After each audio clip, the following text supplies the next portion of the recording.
রবিবার দেখুন, জানুন সত্য রামায়ণ, যা এখনো কোনো সংবাদ মাধ্যমে প্রচারিত হয়নি। একসময় এই সত্য রামায়ণ আদালতের নির্দেশে নিষিদ্ধ ঘোষিত হয়েছিল, পরে সে নির্দেশ উঠে যায়। কেন? তবে কি আদালত এই সত্য রামায়ণকে মান্যতা দিয়েছিল? দশরথের কি আরও ৩৫০ জন স্ত্রী ছিল? ঋষ্যশৃঙ্গ মুনি কি রাম, লক্ষ্মণ, ভরত, শত্রুঘ্নের পিতা? দেবী সরস্বতী কি কৈকেয়ীর দাসী Manthara?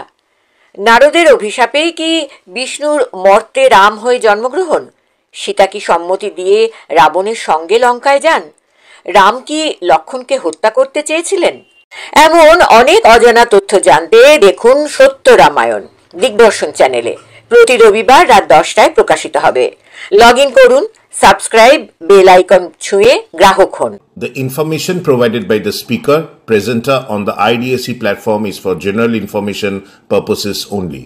All information is provided in good faith. However, we make no representation or warranty of any kind, express or implied, regarding the accuracy, adequacy, validity, reliability, availability or completeness of this information. নমস্কার, সুজিত চট্টোপাধ্যায় আপনাদের সামনে আবার হাজির হলাম দিগদর্শনের একটি ধারাবাহিক অনুষ্ঠান, যা প্রতি রবিবার আমরা প্রকাশ করি সেই সত্য রামায়ণের 22তম পর্ব নিয়ে। গত 19 পর্ব থেকে 22তম পর্বে আমরা আলোচনা করছি রাবণের চরিত্র বিশ্লেষণ করে দেখছি। আমরা নিজেরা বিশ্লেষণ করছি না, বিভিন্ন রামায়ণে রাবণ সম্বন্ধে যা লেখা আছে সেগুলো তুলে একটা তুলনামূলক আমরা আলোচনা করছি। আমরা আলোচনা করছি কার সাথে? না, দক্ষিণ ভারতের দলিত আন্দোলনের একজন মহান নেতা, তার নাম পেরিয়ার ইভি রামাস্বামী। তার যে সত্য রামায়ণ বইটি, সেটি যিনি বাংলায় অনুবাদ করেছেন, তার অন্যতম লেখক হচ্ছেন রঞ্জিত মিস্ত্রি। তার যে অভিজ্ঞতা, তার যে গবেষণা, তার কাছ থেকেই আমরা জানতে চাইছি পুরো বিষয়টি। এই সত্য রামায়ণ নামকরণ এবং সত্য রামায়ণ তৈরির যে আন্দোলন গড়ে উঠেছিল, সেখানে অনেক বাধা ছিল, বিপত্তি ছিল, কোর্টের কেসে বইটাকে ব্যান করে দেওয়া হয়েছিল। তারপর কিভাবে আবার বইটি ফেরত এসছে এবং বাজারে খুল্লা কিন্তু পাওয়া যাচ্ছে, কেউ আটকে রাখতে পারেনি বইটি।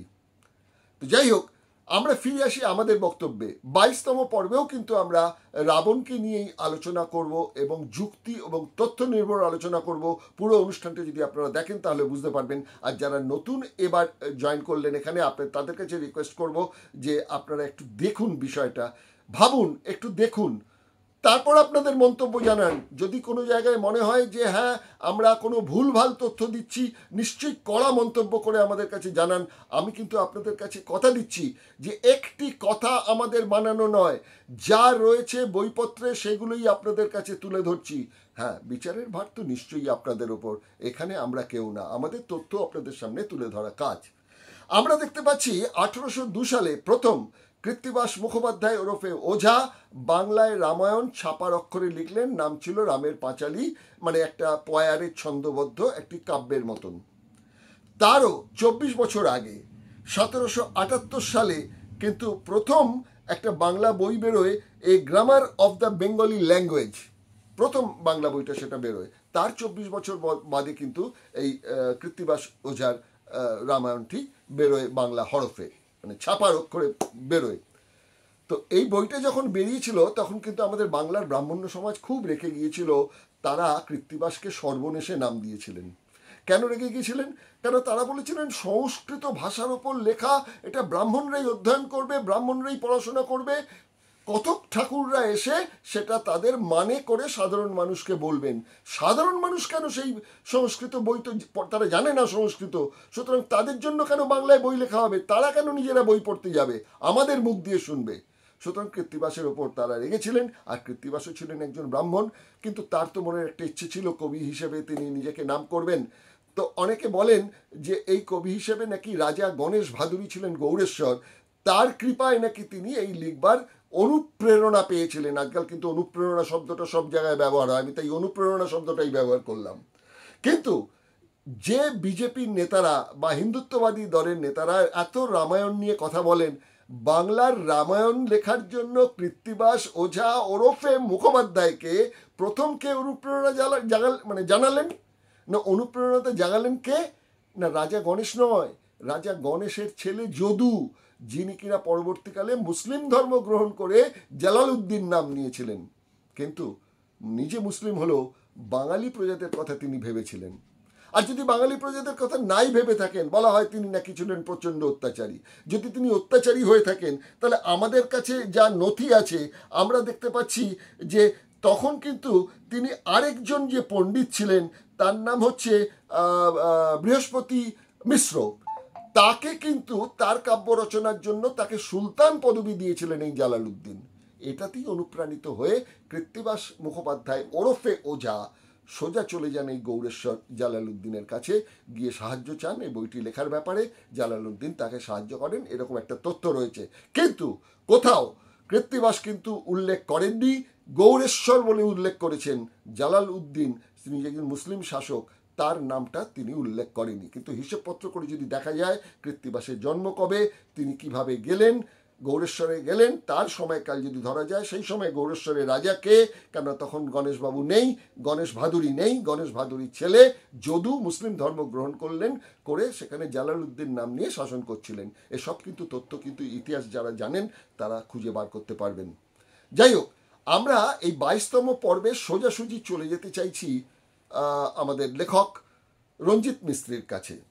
কিন্তু সেই আলোচনায় যাওয়ার আগে পুরো প্রেক্ষাপটটা যাতে আপনারা একটু সহজে বুঝতে পারেন, তার জন্য একটা ছোট্ট প্রতিবেদন বানিয়েছি। তা প্রথমে সেই প্রতিবেদনটা দেখে নিন, তারপর আমরা সরাসরি চলে যাব ফোনে সাক্ষাৎকারে রঞ্জিত মিস্ত্রির সঙ্গে। দেখুন, কৃত্তিবাস ওঝা যখন রামের পাঁচালী লিখে বাঙালিকে রামায়ণের সঙ্গে পরিচিত করাচ্ছেন ব্যাপকভাবে, বাংলার পণ্ডিতরা গিয়েছিলেন ক্ষেপে। সংস্কৃত ভাষা পড়ার অধিকার তো শুধু ব্রাহ্মণদের। এই ওঝা কিনা বাংলায় লিখে সর্বজনের কাছে পৌঁছে দিচ্ছেন রামায়ণ, তাহলে আমাদের ব্যাখ্যা শুনবে কে? ব্যাস, শুরু হয়ে গেল বিরোধিতা। ছড়া কেটে প্রচার শুরু হলো কৃত্তিবাস সর্বনেশে। কৃত্তিবাসকে দিয়ে রামপাঁচালী লেখান তৎকালীন গৌড়েশ্বর গণেশ নারায়ণ ভাদুরী। এমন একটা প্রচার থাকলেও ঐতিহাসিক তথ্য কিন্তু বলছে গণেশপুত্র যদু, যিনি পরবর্তীকালে হিন্দু ধর্ম ত্যাগ করে মুসলিম হন, সেই জালালউদ্দিন কৃত্তিবাসকে রামায়ণ পাঁচালী লেখার উৎসাহ যোগান। জালালউদ্দিনের বিরুদ্ধে অভিযোগ তিনি হিন্দু নিপীড়ন করতেন। আর তাই যদি হবে, তবে তিনি পণ্ডিত বৃহস্পতি মিশ্রকে পাণ্ডিত্যের জন্য সুলতান উপাধি কেন দেবেন? বরং গৌড়েশ্বর জালালউদ্দিনের এই কাব্যপ্রীতিতে উৎসাহিত হয়েই রামপাঁচালী লেখায় মন দিয়েছিলেন কৃত্তিবাস মুখোপাধ্যায় ওরফে ওঝা।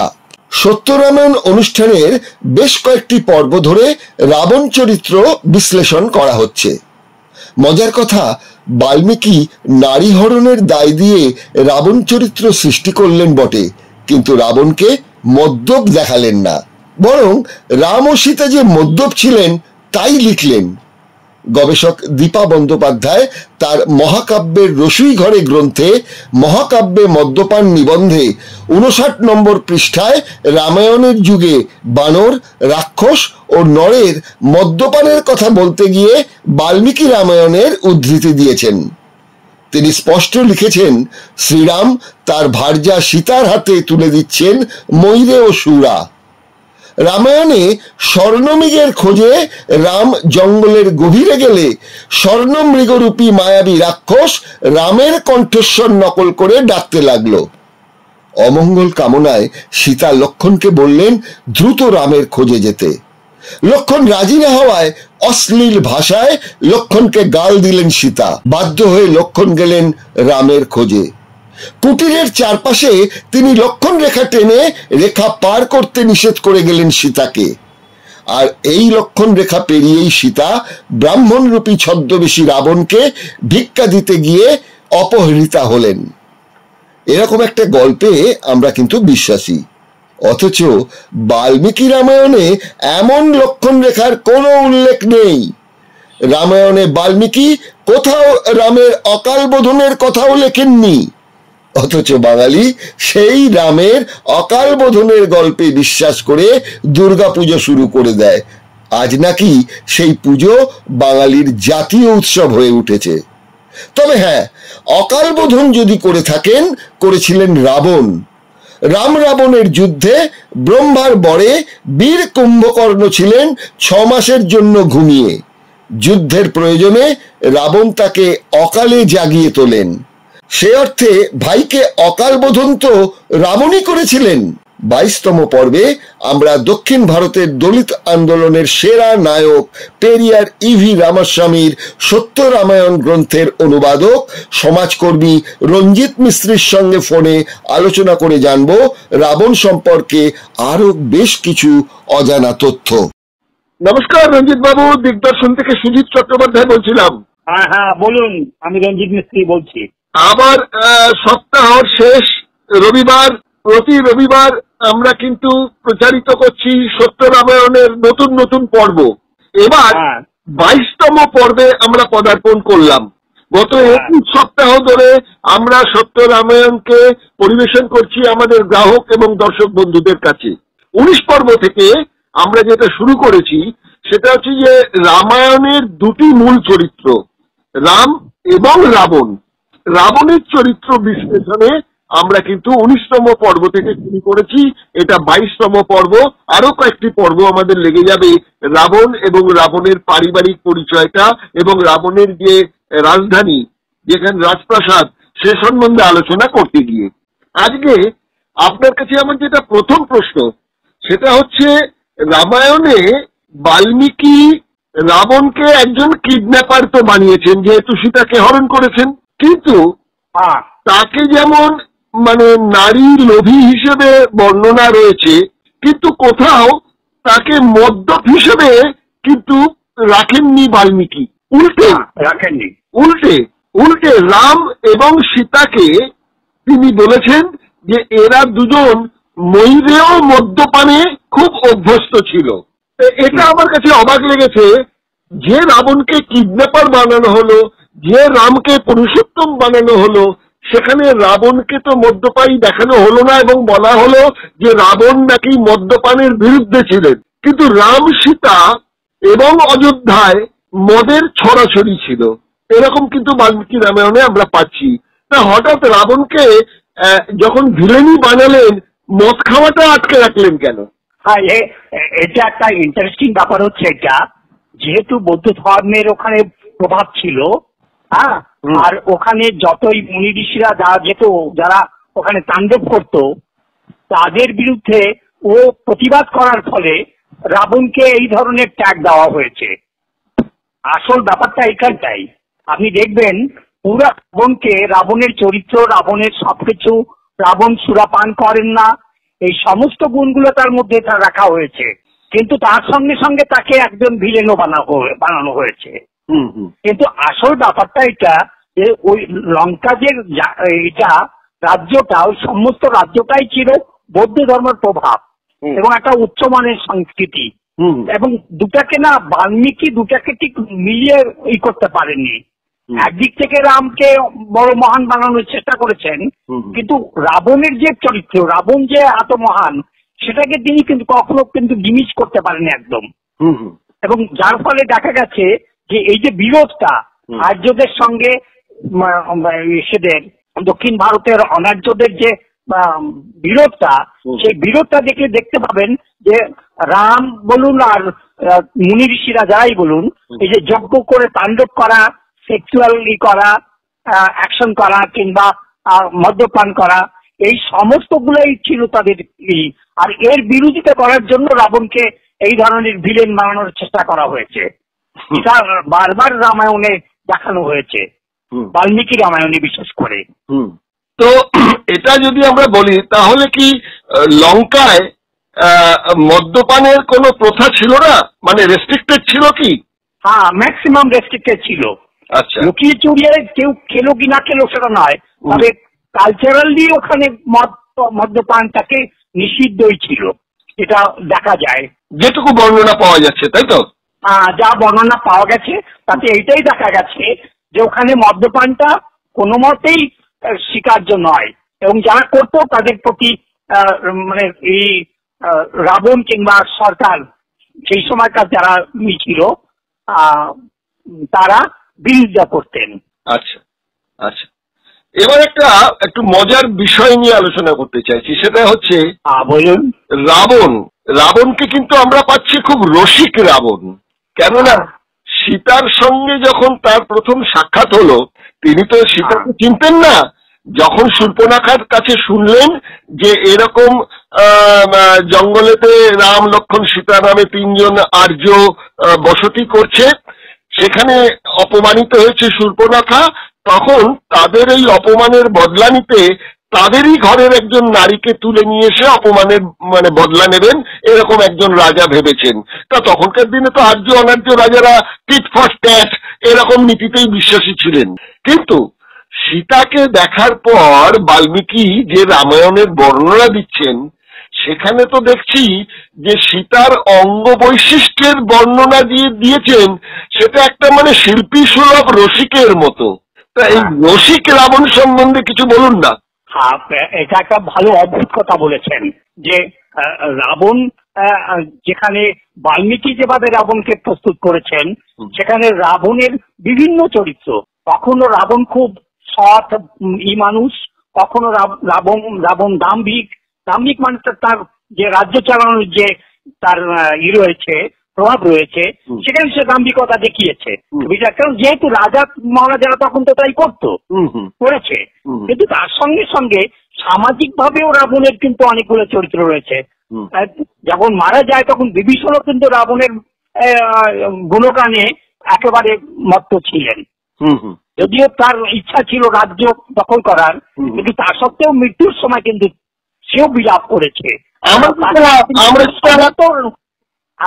আমরা যেটা রাজনীতিতে দেখতে পাই যে বিরোধী নেতারা যতক্ষণ কোন একজন নেতা বেঁচে থাকেন ততক্ষণ তো তাকে তো উদম গালাগাল দেন, তারপর যদি কোনো কারণে মৃত্যু হয় তাহলে একদম গদগদ হয়ে তার চারিত্রিক বিশ্লেষণে তাকে মহান বানিয়ে তোলেন।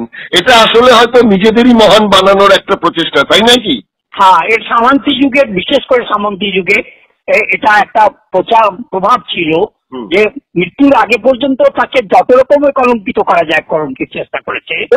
যখন মৃত্যু হয়ে যায় তখন তার উপরে একটা সহানুভূতি মানুষের জাগানোর চেষ্টা করে। এটা তো এখন তার উপরে অনেকগুলো কাহিনী লিখে তাকে মহান কিংবা দেবতা বানানোর চেষ্টাও চলে, যেটা রামকে নিয়ে করা হয়েছে। বলছি এটা তো এখনো আছে। ও তার সামাজিক প্রভাব তো রয়েছে। ঐতিহাসিক বস্তুপাত তো আপনি এরাই করতে পারেন না। ঠিক ঠিক। তো আমরা এখানে দেখছি যে রাবণ এসছেন ভিক্ষা চাইতে, তারপর দেখছি যে তিনি খাওয়া দাওয়া করছেন, সীতা তাকে পরম যত্নে তাকে খাওয়াচ্ছেন, গল্প করছেন, নিজের পরিচয় দিচ্ছেন, আর রাবণও তাকে তার সৌন্দর্যের বর্ণনা করছেন এবং সীতা সেটা উপভোগ করছেন। ঠিক এইভাবেই কিন্তু বর্ণনা দিয়েছেন বাল্মীকি। তো এক্ষেত্রে আবার দেখা যাচ্ছে যে বয়সের প্রশ্ন যখন উঠলো তখন দেখা যাচ্ছে সীতা নিজের বয়সটা লুকোচ্ছেন। কারণ মোটামুটি যদি একটা হিসেব আমরা দেখি তো প্রায় যে মুহূর্তে সীতা অপহৃতা হলেন রাবণের হাতে তখন প্রায় তার বয়স 45 থেকে 50 এরকম একটা। এটা ঠিক কথা বলেছেন। তাহলে ওনার হঠাৎ এই বয়স লুকোনোর ইচ্ছেটা রাবণের কাছে হলো কেন? দেখুন, আপনি যদি আজকেও দেখেন নারীরা এই ব্যাপারে একটু কনসাস থাকেন। নারীরা সবসময় চেষ্টা করেন যে তার যৌবনটা যাতে করে বেঁচে থাকে এবং সেই যৌবনটা হচ্ছে তার একটা পুঁজি। পুরুষদের লোভানোর জন্য কিংবা পুরুষদের সঙ্গে তার সম্পর্ক স্থাপিত করার জন্য নারীদের অন্যদিক থেকে অপমানিত হতে হয়, কিন্তু তার একটা সবচেয়ে বড় যে পুঁজি রয়েছে সেটা হচ্ছে তার যৌবন, এবং ওইটা যতদিন তার বেঁচে আছে ততদিন পুরুষদের কাছে সে সম্মান পায়। এটা নারীদের প্রতি আমরা যেভাবে অত্যাচার করেছি তার জন্য ওদের মধ্যে এই ভাবনাটা জেগেছে যে আমার যতদিন এই যৌবনটা আছে কিংবা এই রূপ আছে ততদিন পর্যন্ত আমার দাম আছে, যখন এটা কমে যাবে তখন আমার দাম কমতে পারে, এই আশঙ্কা সবসময় থেকে যায়। আর সেটাই তার কারণ হয়ে দাঁড়ায়। এখানে সীতাও ঠিক সেই কাজটাই করেছেন। দেখুন, একটা কথা আপনাকে বলতে হবে, রামায়ণে দুটো জাতি নিপীড়িত, একটা সম্ভব আর একটা নারী, একটা শূদ্র আর একটা নারী, এই দুটাই নিপীড়িত এবং দুটাই তার নিজের জায়গা থেকে নিজের সামাজিক প্রতিষ্ঠানের জায়গায় খোঁজার চেষ্টা করে, এবং খুঁজতে খুঁজতে কেউ পায় কেউ পায় না। এবং নারীদের ক্ষেত্রে এটা একটা বড় মানে হৃদয় বিদারক ব্যাপার বলতে পারেন আপনি সামাজিক ভাবে। তো আপনি যেটা বললেন সে তো আজকের যারা নারীবাদী আছেন তারা তো এক্ষুনি রেড়ে করে উঠবেন এটা শুনবার পর, যে কি আপনি মেয়েদের বলছেন যে মেয়েরা তাদের যৌবন এবং সৌন্দর্যের উপর নির্ভর করে বেঁচে থাকে, তাদের মেধা, শিক্ষা, দীক্ষা, তার মানবিক গুণের কি কোনো মূল্য নেই? তারা কিন্তু আপনার উপর খুব খেপে যাবে রঞ্জিত দা। দেখুন, যেটা শিক্ষা অবশ্যই তার একটা গুরুত্ব পেয়েছে। আধুনিক যুগে একটা নারীরা, অনেক নারী কিন্তু সে জায়গায় এসেছেন, কিন্তু ইন জেনারেল যদি এখনো দেখেন সমাজে প্রায় 90% নারী আজও সেইভাবে নিপীড়িত, সেইভাবে তাদের সেক্সুয়ালি অ্যাসল্ট করা হয়, এ বিষয়ে কোনো সন্দেহ নেই। মানে সুস্থ পরিবারের মধ্যেও নারীকে সেইভাবে এখনো ব্যবহার করা হয়, এবং এটা অস্বীকার করার কিছু নেই। এবং আপনি যদি দেখুন, একটা জিনিস দেখুন না, আপনি সামাজিকভাবে দেখবেন একটা নারীর শাশুড়ি আর একটা পুত্রবধূ, তাদের মধ্যে আপনি অন্তর্বিরোধ কেন? মানে একটা মা হওয়ার পরে সে তার অস্তিত্ব হারাচ্ছে, আর একজন স্ত্রী হয়ে আসার পরে সে তার অস্তিত্বের জায়গা তৈরি করছে। এই যে কন্ট্রাডিকশন, এই কন্ট্রাডিকশন কিন্তু নারীর মধ্যে বেশি। তার মানে অধিকার বোধের লড়াই। হ্যাঁ, এটা অধিকার বোধের লড়াই। সেখানে সৌন্দর্যতা একটা ফ্যাক্টর কাজ করছে। ওটা একটা পুরুষকে এই করার জন্য, অ্যাট্রাক্ট করার জন্য, কেউ পুরুষের কাছে নিজের অস্তিত্ব খোঁজার জন্য, এটা ঘটনা। অর্থাৎ হ্যাঁ, ঠিক আছে, 10% 15% নারী আজকে অনেক বড় জায়গায় পৌঁছে গেছেন, তাদের কাছে এই রূপ সৌন্দর্য কোনো ম্যাটার করে না। শিক্ষা বাড়লে এটা আরো করবে না, কিন্তু তখনকার যুগে তো আপনি সেটাকে বলতে পারেন না। আপনি ভোলগার থেকে গঙ্গা দেখুন, ভোলগার থেকে গঙ্গা যখন রাহুল সংগীতটা লিখেছেন, সেখানে একটা কাহিনী আছে যে যখন নারীরা তাদের নারী সন্তান যখন বড় হতো তখন তাকে ভোলগার জলে ফেলে দিত। কেন ফেলে দিত? তার অস্তিত্বের লড়াইয়ে। কেন পুরুষগুলো যারা আসতো তারা ওই বয়স্কা মহিলাকে ছেড়ে তারা ওই নতুন বাচ্চা মেয়েটা তাকে এ করার চেষ্টা করতো। ওই মহিলার আশঙ্কা ছিল যে আমার অস্তিত্ব লড়াই, সেজন্য উনি ভোলগার জলে নিজের মেয়ে হলে ফেলে দিতেন, মানুষকে ফেলতেন না, প্রতিদ্বন্দ্বীকে সরিয়ে ফেলা। হ্যাঁ, প্রতিদ্বন্দ্বী অসংখ্য ইনসিকিউরিটি থাকে নারীদের। আপনি পশুর মধ্যেও দেখুন না, এই ব্যাপারটা তো এখনো আছে, পশুর মধ্যেও তো তাই। ঠিক। আরেকটা ব্যাপারও কিন্তু বলা যেতেই পারে, সেটা হচ্ছে যে রাম লক্ষ্মণ বনবাসে যাচ্ছেন ব্রহ্মচর্য পালন করতে, তারা বলকল পড়ে যাচ্ছেন। সীতাকে বারণ করা হলো যে তুমি ভাই গয়নাগাটি নিতে পারবে না, তিনি রাজি হলেন, কিন্তু যখন বেরোচ্ছেন লুকিয়ে লুকিয়ে সে গয়নাগাটিগুলো সঙ্গে নিয়ে নিলেন তিনি ব্রহ্মচর্যে যখন বনবাসে যাচ্ছেন। এবং ওই গয়নাগাটিগুলো কিন্তু খুব কাজে লেগে গেল, কারণ যখন সীতাকে হরণ করে নিয়ে যাচ্ছে রাবণ, তখন ওই গয়নাগাটিগুলো নাকি তিনি ফেলতে ফেলতে গিয়েছিলেন, সেই পদচিহ্ন ধরে ধরেই, সেই চিহ্ন ধরে ধরেই নাকি রামেরা পৌঁছে গিয়েছিলেন জটায়ুর দাদার কাছে। যাই হোক, এটা তো একটা অন্য প্রশ্ন। এবার আমি একটা অন্য প্রশ্নে চলে আসছি, হাতে খুব সময় কম। সেটা হচ্ছে রামায়ণে একটা কথা বারবার লেখা হয়েছে এবং বলা হয়েছে, আমরা সবাই জানি, রাজনৈতিক নেতারাও কিন্তু একটা শব্দ ব্যবহার করেন, সেটা হচ্ছে লক্ষণ রেখা। অর্থাৎ রাম যখন সেই স্বর্ণ মৃগয়ার পেছনে দৌড়লেন, সেই মারিচ জাদু করে রামের কণ্ঠ নকল করে এমন একটা পরিবেশ তৈরি করলো যাতে সীতা এবং লক্ষণ মনে করে যে রাম খুব বিপদে পড়েছে। তখন সীতা এই ঘটনা ঘটার পর লক্ষণকে বলছেন তুমি দ্রুত যাও, মনে হচ্ছে তোমার দাদা বিপদে পড়েছেন। লক্ষণ তো যেতে রাজি নন। সীতা নাকি অশ্রাব্য ভাষায় গালাগাল করেছেন, মানে বাল্মীকি যা লিখেছেন আর কি। তখন বাধ্য হয়ে তখন লক্ষণ গেছেন রামের খোঁজে। যাওয়ার সময় তিনি নাকি তার তীর দিয়ে একটা লক্ষণ রেখা টেনে দিয়ে গিয়েছিলেন যে আপনি এর বাইরে বেরোবেন না, তাহলে বিপদ হতে পারে। সীতা সে কথা শোনেননি। যখন ব্রাহ্মণ বেশে রাবণ এলেন, তার কাছে ভিক্ষা চাইলেন, এবং সেই লক্ষণ রেখা পার করে যাওয়ার জন্যই নাকি সীতাকে হরণ করে নিয়ে যেতে রাবণ পেরেছিলেন। এরকম একটা গল্প আমাদের কাছে আছে। আমি তো যা বইপত্র ঘাটলাম, দেখলাম তেলেগু ভাষায় একটি রামায়ণে একজন তেলেগু লেখক এই কথাটা লিখেছেন, আর আমাদের বাংলাতে লিখেছেন এটা কৃত্তিবাস মুখোপাধ্যায় ওরফে ওঝা। কম্ব রামায়ণে আছে তো, কম্ব রামায়ণে এইটাই আছে। কিন্তু কিন্তু কিন্তু তুলসীদাস রামায়ণে কিন্তু এই লক্ষণ রেখার কথা নেই, এবং মূল রামায়ণ যাকে দাবি করা হয় বাল্মীকি রামায়ণ, সেখানেও কিন্তু লক্ষণ রেখার কথাটা নেই। তাহলে এই লক্ষণ রেখা আমাদের ওই তেলেগু লেখক আর আমাদের ওই বাঙালি লেখক এদের হাতে পড়ে বাল্মীকির মানে চিন্তা ভাবনা, তার সৃষ্টির বাইরে গিয়ে আমাদের মাইন্ড সেট আপে ঢুকে গেল লক্ষণ রেখা। আপনি রামায়ণের শুধু ওইটা দেখছেন তো, আপনি জৈন রামায়ণ পড়ুন, আমি আপনাকে সমস্ত স্ক্রিপ্টটা ফটোকপি করে পাঠাবো, বাংলা অনুবাদ, আপনি পড়ে দেখবেন, পুরোটা আমি আপনাকে পাঠিয়ে দিচ্ছি, আপনি এবারে স্টাডি করে নেবেন জৈন রামায়ণের পুরো স্ক্রিপ্টটা।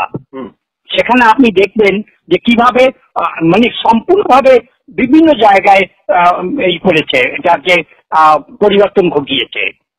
আমি পাঠিয়ে দেবো। তো এই জন্য বলছি এটা যে বিভিন্ন রামায়ণে বিভিন্ন ভাবে বিভিন্ন ইসে লেখা হয়েছে, এবং একটার সঙ্গে আপনি একটা মিলাতে পারবেন না। সেটাও বাংলা রামায়ণ বলুন আর কম্ব রামায়ণ বলুন আর তুলসীদাস রামায়ণ বলুন, তিনটা রামায়ণ যেটা মূল আমরা যারা জানি সেই তিনটা রামায়ণ, তো তিনটা রামায়ণের মধ্যে আপনি দেখবেন 3 রকমের ভার্সন রয়েছে। এবার আপনার কাছে আমি দুটো ছোট ছোট প্রশ্ন নিয়ে আসবো। শেষ প্রশ্ন যেটা হচ্ছে, আমরা এইরকমই আরেকটা ঘটনা যেটা বাল্মীকি লেখেনি, কিন্তু কৃত্তিবাস মুখোপাধ্যায় ওরফে ওঝা তিনি লিখলেন রামের অকাল বোধন, মানে রাম নাকি দুর্গার আরাধনা করেছিলেন অকালে, শরৎকালে। তো এই ঘটনার পর আমাদের এখানে দুর্গাপুজোর প্রচলন শুরু হয়ে গেল ব্রাহ্মণদের হাত ধরে, এবং যে বারোয়ারি পুজো হলো সেটাও ব্রাহ্মণদের হাত ধরে গুপ্তি পাড়াতে, এবং ব্রাহ্মণদের পুজোর মধ্যে মেতে গেলেন অব্রাহ্মণ মানুষেরা নিয়ে। আজকে নাকি এমন একটা পরিস্থিতি তৈরি হয়ে গেছে কর্পোরেট এবং সরকারি বদন্যতায় যে এটা নাকি বাঙালির জাতীয় উৎসব।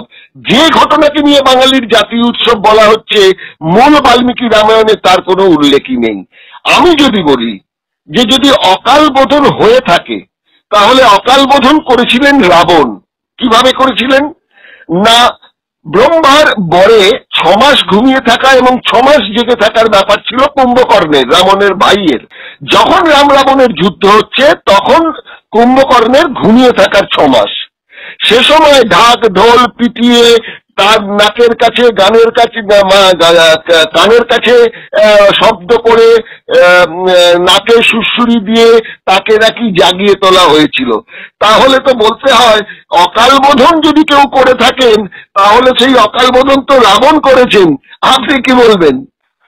আপনি এটা দেখুন না, কৃত্তিবাস ওঝা ভাবেননি যে এই ভারতবর্ষের বুকে মানুষ শিক্ষিত হবেন আর তারা এই প্রশ্নগুলো একদিন করবেন, এটা তখন লেখার সময় ভাবেননি। এবং এই মিথ্যা কথাটাকে সত্য করার জন্য বিভিন্ন ভাবে করে করে করে করে আজকে সেই দুর্গা পূজাটাকে কর্পোরেটদের পূজা বলে এখন হয়ে গেছে। এখন বিশাল বড় বিজনেস, এখন ভারতবর্ষের যদি সবচেয়ে বড় বিজনেস থেকে থাকে ইন্ডিয়া আর ধর্ম নিয়া, সেটা হচ্ছে আপনার দুর্গা পূজা।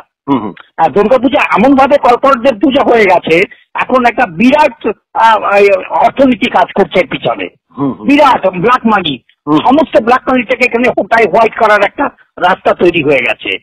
অর্থাৎ এগুলো তো বিভিন্ন, আপনি সবকিছু দেখুন না, একটা জন্মদিন সেটাও এখন ব্ল্যাক মানির জায়গায় চলে গেছে। একদম তাই, একদম তাই, একদম তাই। ওই কর্পোরেটাইজেশন হয়ে গেছে না পুরো সংস্কৃতিটা।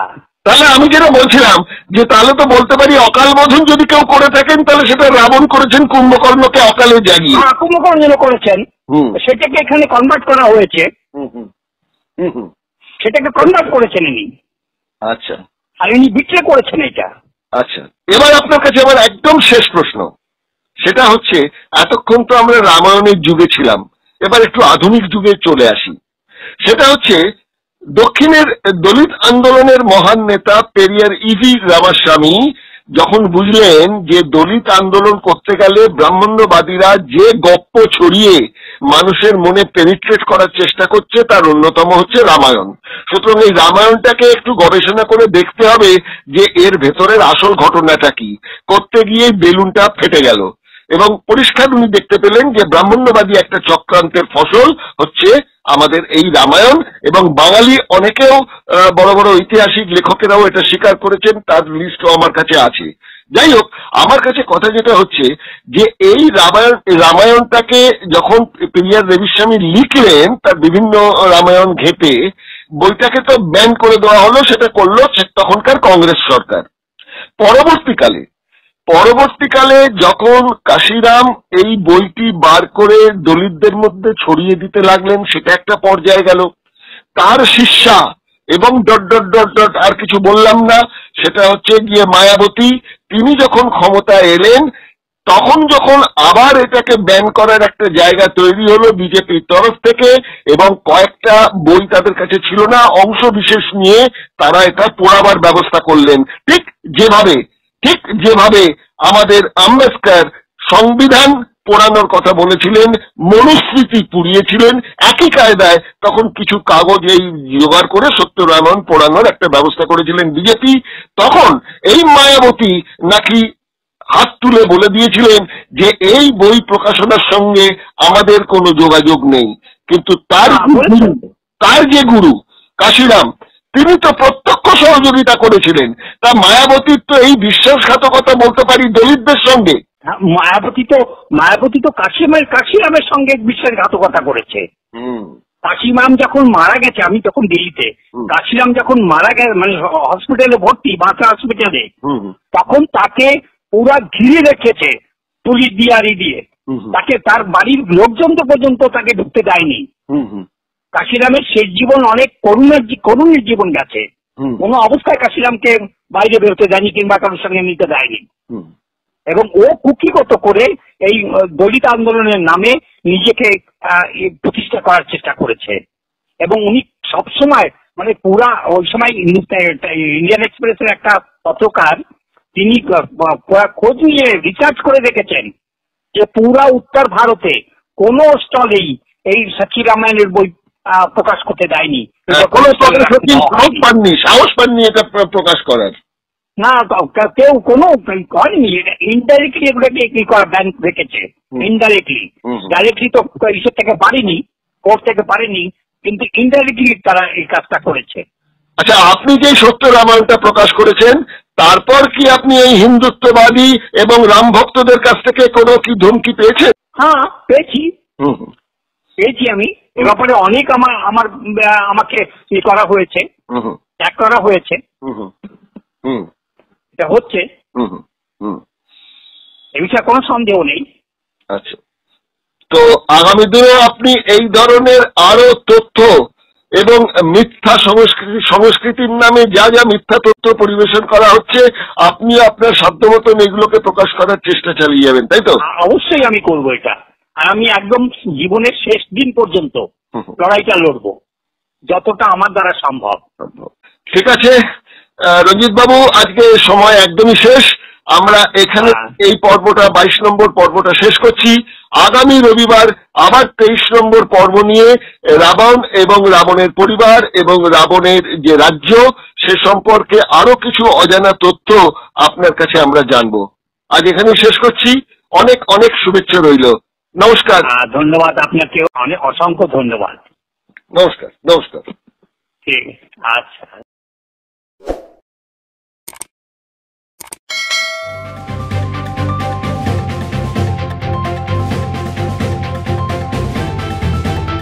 রংহীন সংবাদ আর অজানা তথ্যের জন্য দেখুন দিগদর্শন, 10-এর পাশে, দেশের সাথে।